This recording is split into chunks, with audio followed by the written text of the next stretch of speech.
Meus amados irmãos e irmãs, uma boa noite. Que a infinita graça do nosso Senhor Jesus possa inundar as nossas vidas de maneira muito especial nesta noite. Meus queridos irmãos e irmãs em Cristo, abram suas Bíblias aqui no Evangelho de Mateus, no capítulo 7, do versículo 21 até o versículo 29.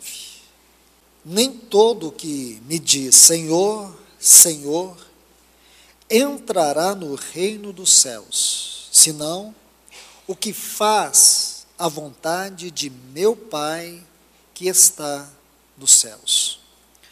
Muitos me dirão naquele dia, Senhor, Senhor, não profetizamos em teu nome não lançamos fora demônios, e em teu nome não fizemos muitos milagres? Então eu lhes direi claramente, nunca vos conheci. Apartai-vos de mim, praticantes de iniquidades. Todo aquele, pois, que ouve minhas palavras e as coloca em prática, é comparado a um homem prudente que edificou sua casa sobre a rocha.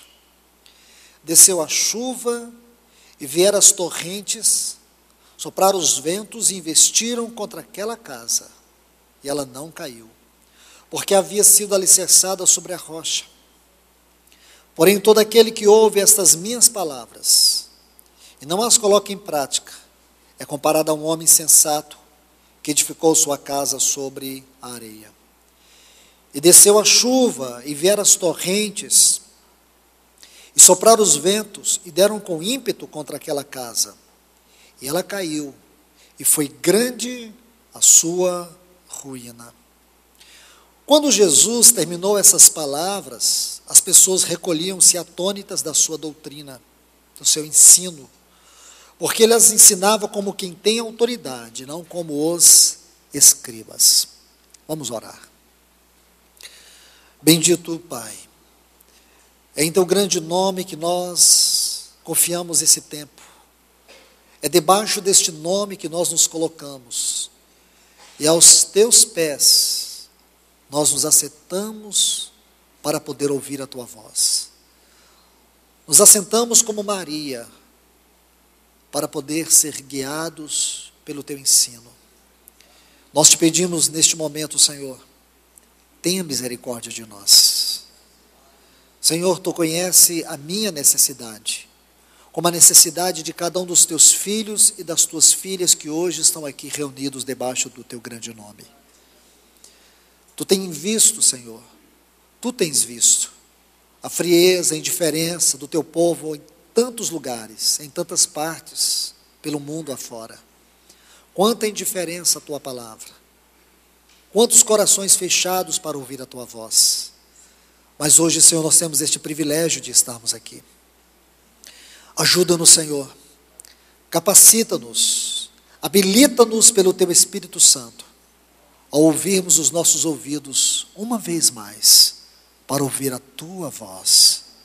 Nós não queremos receber nada de homem e nem de ninguém, queremos receber algo do céu, queremos receber de Ti. Por isso, Senhor, fala a cada um de nós. Em nome de Jesus, o teu amado Filho, por amor que tu tens a ti mesmo, ao teu nome, à tua glória e ao teu grande Filho, nós te pedimos nesta hora, fale a nós, Senhor. Abra a tua palavra diante de nós e que ela como vida salte para dentro de nós, transformando-nos, limpando-nos, renovando-nos, curando-nos. Nesta noite, é o que te pedimos em nome de Jesus. Amém. Meus irmãos, irmãs, eu quero compartilhar com vocês, na medida que o Senhor nos permitir, algumas palavras sobre a proeminência da palavra de Deus. Os versículos 4 até o 24, os versículos 24 até o 29, retrata de maneira muito clara esse tema. Mas procurei ler com vocês desde o versículo 21, porque os versículos 21 até o 23 estabelece para nós todo o fundamento contextual, toda a base que nós precisamos para entender os versículos 24 a 29. Se você observa de maneira bem cuidadosa, você vai ver que o nosso Senhor colocou essas duas seções. Observe bem. O versículo 21 até o versículo 23, nós temos uma seção. O versículo 24 até o 29, nós temos uma outra seção. Um detalhe. Essas duas seções, elas estão muito bem interligadas. Considere isto. Algo também que nós temos que considerar. Vocês sabem que estas são as últimas palavras do nosso Senhor naquilo que nós conhecemos como o Sermão do Monte. Quando o Senhor Jesus começa desde o capítulo 5, aqui do Evangelho de Mateus, ele vai até o final do capítulo 7, tudo isto que está aqui nesses capítulos, inclui o que nós conhecemos como o Sermão do Monte. Aqui, o nosso Senhor vai concluir com essas duas últimas sessões. Por isso elas são tão singular. Por isso essas duas sessões têm um caráter extraordinário para nós. Temos que ler com muito cuidado. Então, quanto aos textos áureos, daquilo que nós podemos colocar como os textos concernentes ao nosso tema, a proeminência da palavra, a sua importância, qual é o seu valor. Por que nós temos que dar tanta centralidade à palavra de Deus? E por que o grande e terrível trabalho do inimigo é diluir a palavra de Deus? Por que o seu terrível trabalho nesse tempo é tornar o povo de Deus um povo acadêmico, um povo intelectual no conhecimento da palavra, e não um povo que toca a palavra de Deus como vida? Porque nós podemos tocar a palavra de Deus de maneira literária. Podemos ler a Bíblia apenas conhecendo suas histórias, os seus fatos, sua cronologia. Podemos estudar todos estes 66 livros puramente acadêmico. Podemos estudar este livro e buscar apenas ter um conhecimento intelectual dele, um conhecimento teológico dele, histórico dele. Isso não vai fazer nenhuma diferença na nossa vida. Isso não vai acrescentar nada em nossa vida espiritual. Mas o chamado do Senhor é que nós viemos tocar este livro como um livro que tem vida, que comunica realidade espiritual. Este livro, ele é único. Não há nenhum outro livro do universo, dessa terra, que se compare a este livro. Não há nenhum livro que se compare a ele. Se você pegar esses 31.100 e tantos versículos que contém este livro, escrito por 40 autores, em 3 continentes diferentes, pense nisto, num período de 1.500 anos, você não vai encontrar aqui nenhuma falta de harmonia. Você não vai encontrar aqui nenhuma falta de sintonia. Existe uma perfeita sintonia espiritual do primeiro ao último livro. Existe uma perfeita sintonia de lógica em cada uma das histórias que compõem cada livro destas santas folhas sagradas. Então, irmãos, mas não é um conhecimento acadêmico. Esse conhecimento ele é perigoso. É um conhecimento espiritual. Um conhecimento que muda a nossa vida. O nosso Senhor, ele diz que todo aquele que ouve, mas não é só ouvir, é praticar. Aquele que ouve e pratica as palavras, as minhas palavras, é comparado a um homem prudente, que edificou sua casa sobre a rocha. Nós sabemos que a rocha é Cristo, e Cristo é o nosso fundamento. E ele diz que aquele que ouve as suas palavras e não as põe em prática, é como um homem que edificou a sua casa sobre a areia. Você percebe que todas as intempéries que foi sobre uma casa, também foi sobre a outra. A única diferença é que aquela casa que foi edificada sobre a areia, diz que foi grande a sua ruína. Então, basicamente, esta é a história que encontramos aqui desde o versículo 24. Mas agora, por favor, preste atenção no contexto. Porque primeiro o Senhor Jesus diz assim: nem todo que me diz Senhor, Senhor, entrarão no reino dos céus, mas aquele que faz a vontade de meu Pai. Ele diz: muitos me dirão naquele dia, Senhor, Senhor, não profetizamos em teu nome? Em teu nome não lançamos fora os demônios? E em teu nome não fizemos muitos milagres? Observe, irmãos, a analogia que existe de uma sessão com a outra. Ele diz assim: então eu lhes direi claramente, nunca vos conheci, apartai-vos de mim, praticantes de iniquidade. Vamos tentar compreender a correspondência que existe de uma sessão com a outra. Porque, primeiro, o Senhor diz que esses que dizem Senhor, ou chamam de Senhor, Senhor, eles não vão herdar o reino dos céus. Por outro lado, ele diz assim, que todo aquele que ouve a sua palavra e não a coloca em prática, ele edifica a sua casa sobre a areia.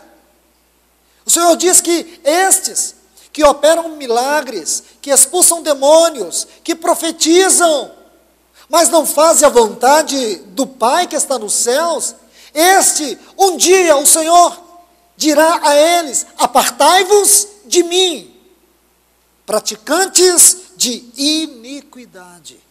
E o Senhor diz também que aqueles que ouvem as suas palavras, não as praticam, quando vier o vendaval, o vento forte, eles não ficarão de pé. Diz assim: será grande a sua ruína. Essa palavra ruína, ela vem de um vocábulo grego, que significa assim, o desmembramento de um corpo em decomposição. É a mesma palavra, irmãos, para explicar isso. O desmembramento de um corpo em decomposição. Que figura estranha nós temos aqui nessa palavra. Agora, isso é para descrever o cúmulo do pináculo da tragédia. O cúmulo do pináculo da tragédia. Escute bem, irmãos, observe isto. Porque o Senhor diz palavras que podem nos ensinar, ou nos mostrar o que significa esta frase: foi grande a sua ruína. Olhe bem, apartai-vos de mim. Primeiro ele diz: nunca vos conheci. Esta frase, se você estuda ela dentro da gramática grega, se você fizer um exame cuidadoso dessa frase, a ideia que ela passa é de desprezo. Desprezo. Essa será a grande ruína. Essa será a grande dor. Olhe bem a outra frase: apartai-vos de mim. Viver apartados do Senhor, praticante de iniquidades. O que significa iniquidades aqui? Nós podemos ter uma explicação muito clara, até porque a palavra aqui fala de quebra de princípio, é anomos, quebra de princípio. Então, como nós podemos identificar quebra de princípio aqui? Primeiro, tentar fazer algo para Deus e não de acordo com a vontade de Deus. Tentar servir a Deus com as nossas obras, mesmo que você chame isso de milagres, mesmo que você chame isso de dons, mesmo que você chame isso de ministério. Irmãos, você sabe quando começa a obra de Deus por meio de nós? Quando primeiro Ele trabalha em nós. O resultado do trabalho de Deus em nós deve ser a consequência de trabalharmos para Ele. Trabalhar para Ele é resultado dEle trabalhar em nós. Senão nossa vida vai ser infrutífera. Mas você pode pensar, como é possível alguém fazer milagres? Como é possível alguém até mesmo expulsar demônios? Como? Observe essas coisas. Como é possível alguém exercer algum tipo de dom? É possível? Fora da vontade de Deus? Desagradando o Senhor? Claro que é. O mundo evangélico, o cristianismo degradado, é uma grande resposta para isso. É possível sim, até porque Satanás está disposto a andar de mãos dadas conosco. Satanás está disposto a se aliar a nós e fazer coisas extraordinárias diante das pessoas. Mas um dia nós iremos descobrir que tudo isso não passa de palha, feno e madeira. Estão vendo, irmãos?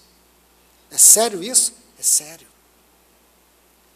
Nós podemos colocar esta primeira sessão como aspecto objetivo e a segunda sessão como aspecto subjetivo.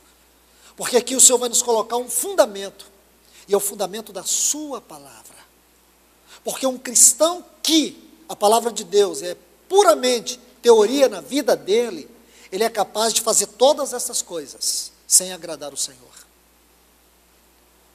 Aqui nos mostra, irmãos, um princípio muito especial para a vida cristã. Esse princípio é o nosso relacionamento prático com a palavra de Deus. O inimigo quer, ele trabalha firmemente para isso, para que nós tenhamos um relacionamento puramente acadêmico com a palavra de Deus. Um relacionamento teórico com ela. Isso, irmãos, é tão sutil, porque todos nós aqui, ou já estivemos nessa experiência, ou ainda estamos vivendo essa experiência. Somente o Espírito Santo para tocar nos nossos ouvidos, para que nós possamos ouvir a sua voz. Ele dizia assim: você está envolvido de maneira teórica com a minha palavra, viva a minha palavra. Só o Espírito de Deus, irmãos. Esse é um assunto muito sério, porém muitos não estão atentando para isto. Nós vamos observar alguns exemplos aqui. Nós vamos observar alguns detalhes aqui. Alguns detalhes. Porque, irmãos, observe o versículo 21. Nosso Senhor diz: nem todo o que me diz Senhor, Senhor, entrará no reino dos céus. O que é o reino dos céus? Se você estudar a Bíblia, especialmente os evangelhos, você vai encontrar essa frase aqui no Novo Testamento. Ela é uma frase típica do Novo Testamento. Reino de Deus, reino dos céus. Alguns tentam ensinar da seguinte forma: o reino de Deus, ele vai de eternidade a eternidade. Até aí não tem nenhum problema. O reino dos céus é uma parte dele. Se você ler todos os textos que diz respeito ao reino de Deus e reino dos céus, você pode até entender, de certa forma, didaticamente, que o reino dos céus é uma parte do reino de Deus. Mas esses termos também, muitas vezes, ou essas frases, muitas vezes, elas aparecem de maneira intercambiável aqui nos evangelhos. Então podemos entender que o reino de Deus e o reino dos céus falam da mesma coisa. Mas a questão do reino dos céus e do reino de Deus é algo muito importante, porque se você estuda o Novo Testamento, você vai perceber pelo menos 3 pontos importantes acerca do reino de Deus. É a sua esfera presente, sua esfera futura e sua esfera eterna.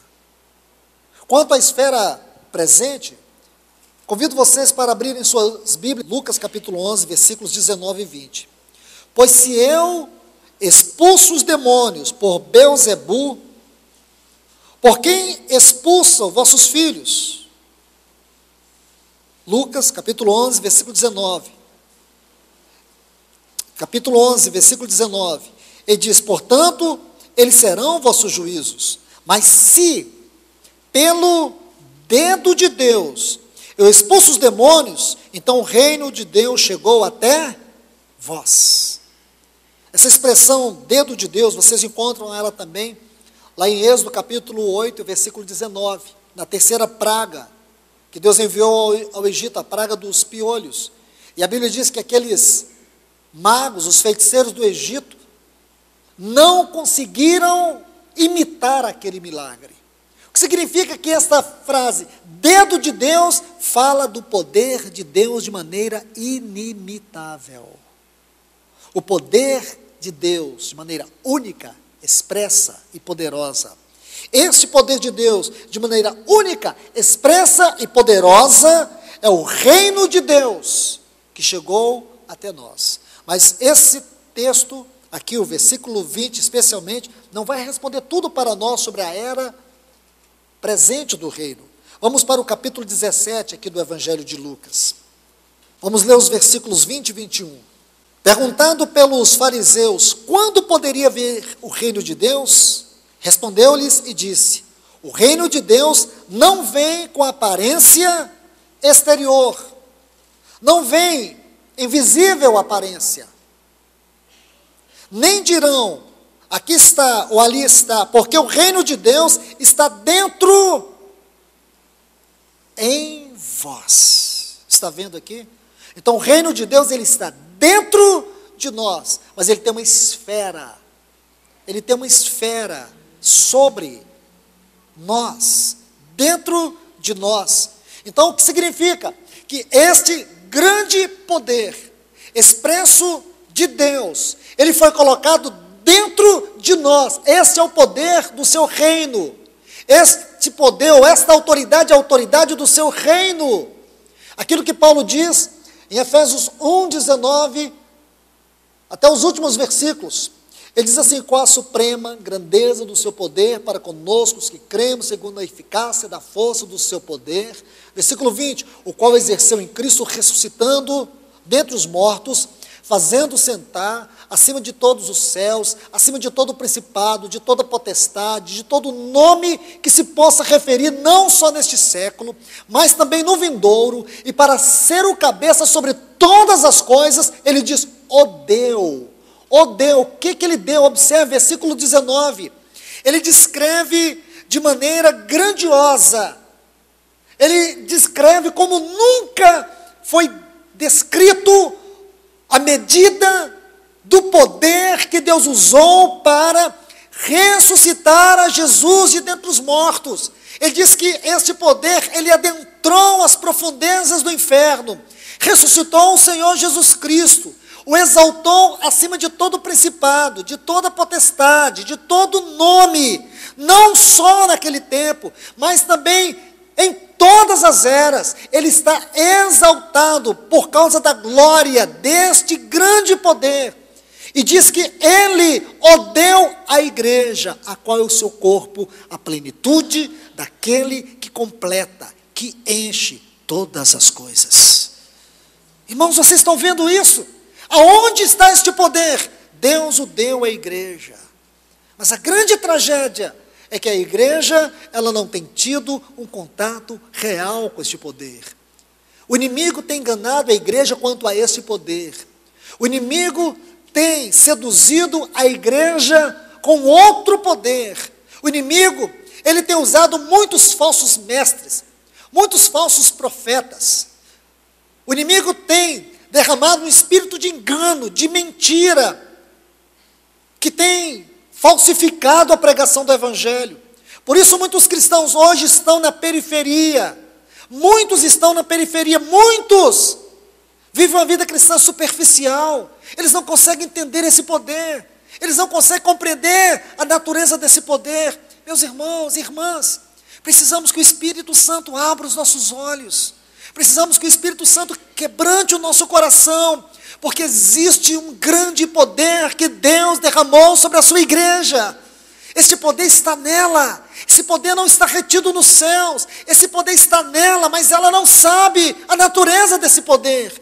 Esse poder é o poder que está nela, habilitando ela para pregar o evangelho do reino, para preparar o caminho para a volta de Cristo Jesus. Será com este poder que a igreja vai esmagar Satanás debaixo dos seus pés. Será com esse poder, meus irmãos, que nós vamos destronizar todas as forças do inimigo. Você tem que crer nisso, porque se você não crer nisso, o diabo já te capturou. Ele já te enganou, ele já te seduziu. Não importa no que você acha que crê, não adianta. Você precisa estar convicto daquilo que você crê. Como disse Paulo, eu sei em quem eu tenho crido, eu estou certo que é poderoso. Será que eu e você cremos? Será que nós temos noção desse poder, da esfera do reino, no seu tempo presente? Será, irmãos? Será que nós temos? Nós temos que ter, porque o inimigo, ele sabe como se andar conosco, e ele pode se andar conosco em diferentes esferas, porque o que importa para Satanás é nos manter distraído e roubar o nosso foco. Se o nosso foco for roubado, então ele pode nos levar em banho-maria, ele pode nos levar numa falsa calmaria, ele pode soprar alguns ventos até de bonança, e a gente achar que esses ventos são celestiais, mas são malignos, porque eles nos mantêm, sabe como? Inertes, paralisados, fora da nossa vocação celestial, fora do nosso chamamento espiritual, perdidos na nossa consagração. Oh, irmãos, que o Espírito de Deus, nesse tempo, abra os olhos do seu povo. Que o Espírito de Deus, nesse tempo, encontre ouvidos para ouvir a sua voz. Então, a era presente do reino é essa que nós estamos vivendo. Hoje nós estamos vivendo essa experiência, o reino de Deus está dentro de nós.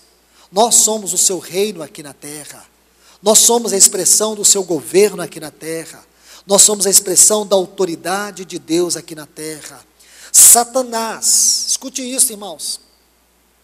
Satanás, embora seja o príncipe deste mundo, embora ele tenha aqui um governo de principados, potestades, dominadores e hostes espirituais da maldade, mas ele não consegue fazer tudo o que quer. Ele sabe que a sua liberdade é limitada. Mesmo sendo ele o príncipe deste mundo, ele não tem total liberdade. Sabe por quê? Porque o reino de Deus está dentro de nós. Entenda isso de uma vez por todas. Talvez você se ache uma pessoa muito pequena. Você se acha até insignificante. Então pare de pensar assim. Comece a considerar aquilo que a palavra de Deus diz. Comece a andar de acordo com a palavra de Deus. Comece a tomar consciência do lugar que essa palavra deve ocupar no teu coração. Então escute isto. Ele não vai fazer e nem pode fazer tudo o que quer, porque o testemunho de Deus está aqui na terra. O testemunho do seu governo, o testemunho da autoridade de Deus está aqui nessa terra. Mas nós temos também uma outra fase do reino, que é a fase futura. Aqui no livro de Apocalipse, no capítulo 20, tem uma exposição muito clara acerca desse tempo. Apocalipse capítulo 20, versículo 6 diz assim: Feliz e santo é aquele que tem parte na primeira ressurreição.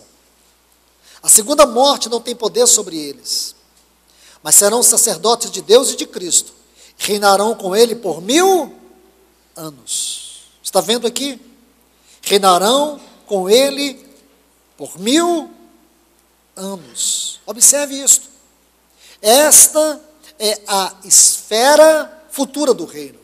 Quando o nosso Senhor Jesus vier, e Ele julgar no tribunal de Cristo as nossas obras, como está aqui descrito, em 2 Coríntios capítulo 5, versículo 10. E isso corrobora fielmente com o texto que nós acabamos de ler em Mateus capítulo 7, a partir do versículo 21. Nem todos que me dizem Senhor, Senhor, entrarão no reino dos céus, mas aqueles que fazem a vontade de meu Pai. Se você ler 1 Coríntios capítulo 3, você vai ver esses dois lados. ganhar o reino e perder o reino. Muito cuidado com tudo isso, irmãos. Existem 150 versículos que tratam do reino no Novo Testamento. Procure ler todos eles. Você vai separando aqueles que mais chamarão a sua atenção. Você vai ver o quanto temos que estudar sobre este assunto. Então, por favor, nós temos o tempo futuro do reino. Se vai ser 1000 anos, se é um tempo figurado, não importa. Importa é que nós iremos reinar com o nosso Senhor Jesus Cristo. Esta é a palavra. E quem vai reinar? Aqueles que fazem a vontade de Deus.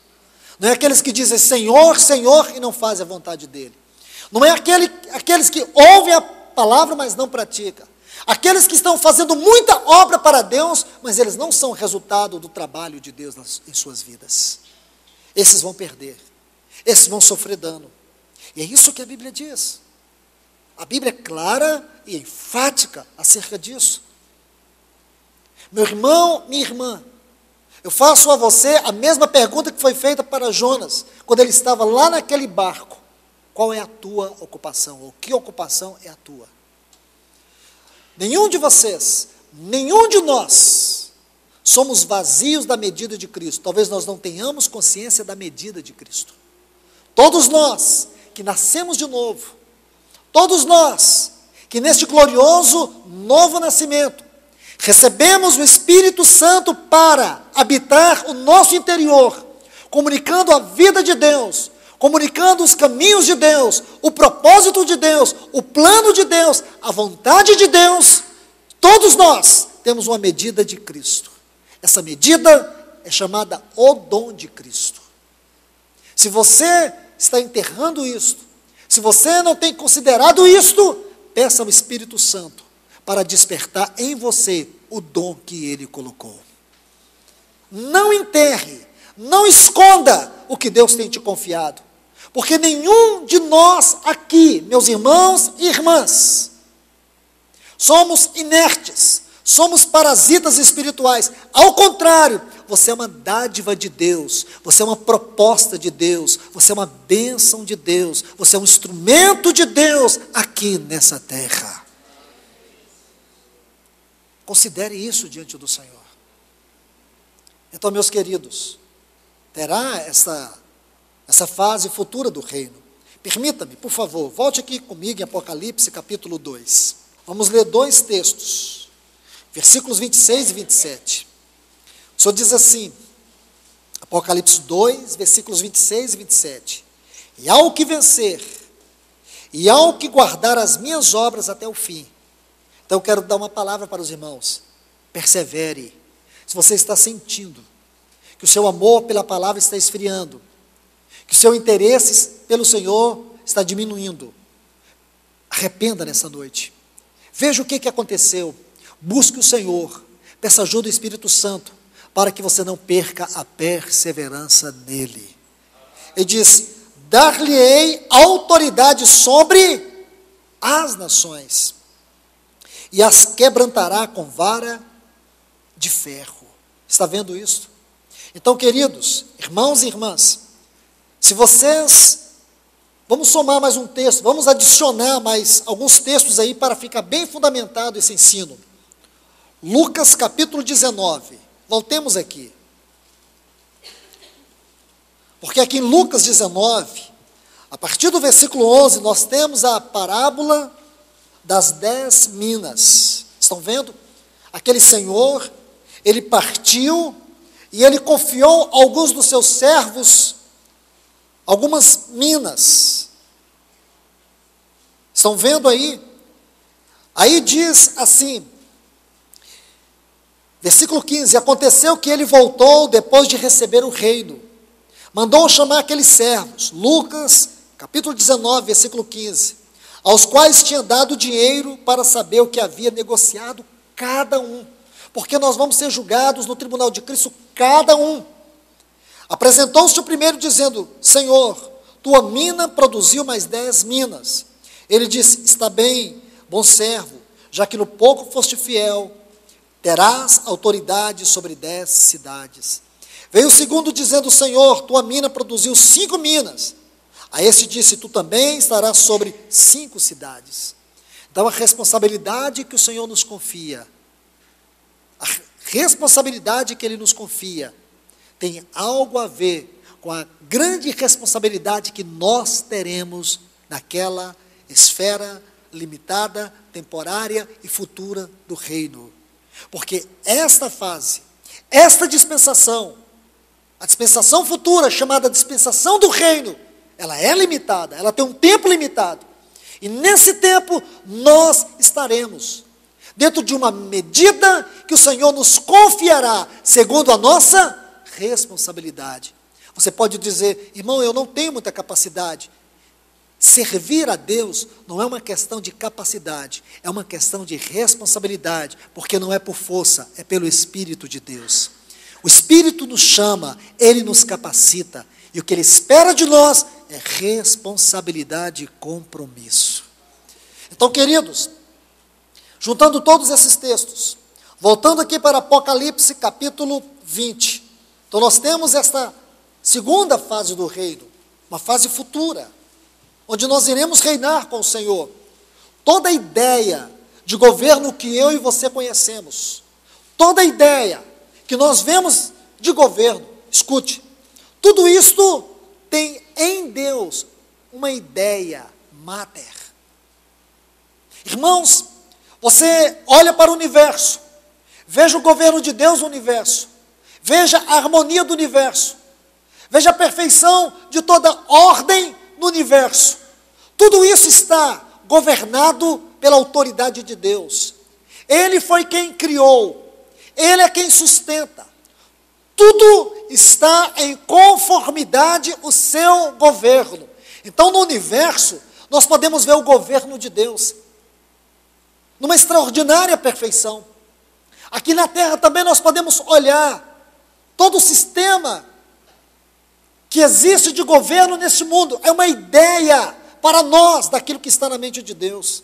Por mais que os homens não creem em Deus, por mais que homens caídos, emergidos no caudal de pecado, homens que estão caminhando a passos largos para o inferno, eles estão em posição de autoridade e governo. Aqui neste mundo, nós temos que entender que este mundo ainda não entrou em um colapso político, em um colapso social. Não é por causa dos governantes deste mundo, é porque o governo de Deus ainda está sobre o universo e sobre a terra. Entenda isso. Sabe por quê? Porque toda essa ideia de governo é algo da mente de Deus. E um dia nós iremos ver este governo e essa autoridade de Deus numa esfera futura, funcionando com toda a perfeição, por meio daqueles que vão reinar com Cristo Jesus. Irmãos, esta é uma esfera futura do reino, mas também nós teremos uma esfera eterna. Se você estuda o capítulo 21 e também o capítulo 22, aqui do livro de Apocalipse, o que você vai encontrar? A esfera eterna do reino. Nessa esfera eterna do reino, nós sabemos muito bem que há uma grande figura aqui, a Nova Jerusalém. A Nova Jerusalém é a expressão máxima da obra do Filho de Deus. A Nova Jerusalém é a composição gloriosa do Filho de Deus. E esta composição gloriosa do Filho de Deus, essa expressão máxima da obra de Deus, nos fala também da esfera eterna do reino.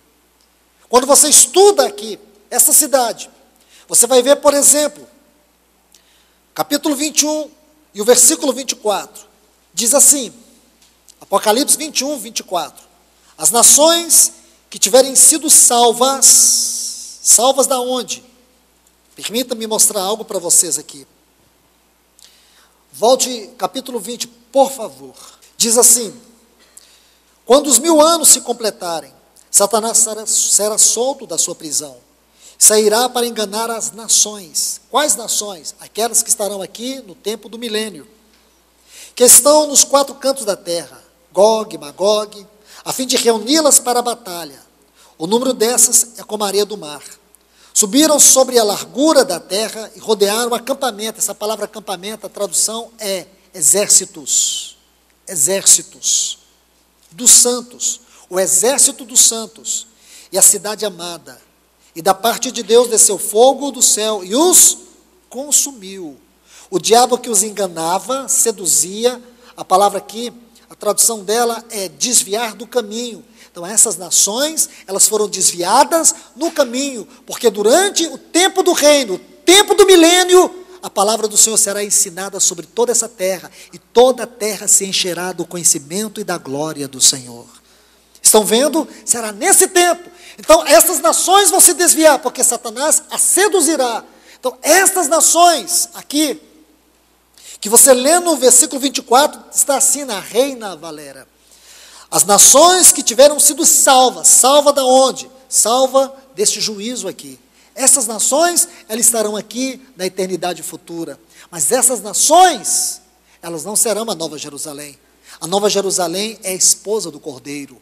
A Nova Jerusalém, no capítulo 22, diz que nela está o trono de Deus, estará o governo de Deus. Se ela é a composição máxima da obra de Deus, se ela é a expressão máxima da obra do Filho de Deus, ela é constituída de todos os salvos, aqueles que venceram, como está descrito nos capítulos 2 e 3 de Apocalipse. Estes vão compor essa magnífica e gloriosa cidade, e aqui está a esfera futura da glória do reino de Deus.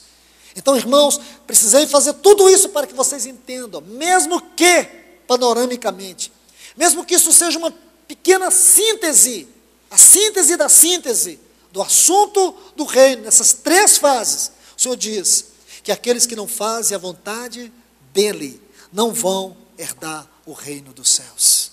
Triste isso, não é, irmãos? Muito triste.